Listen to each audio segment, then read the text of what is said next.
Ես մեր ժողովրդից պահանջում եմ, դուք իրավունք չունեք ձեր ընտրելու ձայնը, ձեր ընտրելու իրավունքը վաճառելու։ Բայց հա նաև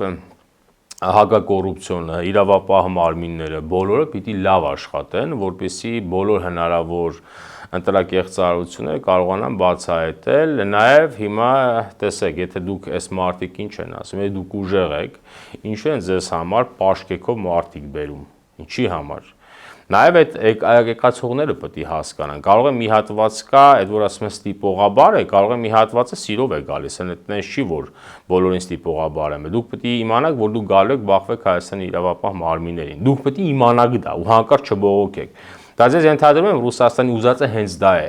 Գան բախվեն Հայաստանի իրավապահ մարմիններին, սկսեն բողոքի ցույցեր անել։ Հիմա էլ պետք է դրանց հարազատները, չէ՞ դուրս գան ասեն, մարդուս խես բռնել։ Դա հուսխես բռնել։ Հիմա սրանք են փողոց լցնել։ Ռուսաստանը միշտ ինչ որ տեղից մի արդյունք հանում է։ Միշտ մի արդյունք հանում է։ Ուզում ասեմ մենք ստե ուշադիր պետք է լինենք, բայց ես այդ մեր հայրենակիցներին եմ դիմում։ Դուք իրավունք չունեք, գաք ձեր պետությունը փլցնելու։ Եվ սրանք էլ ուժեղ մարդիկ չեն։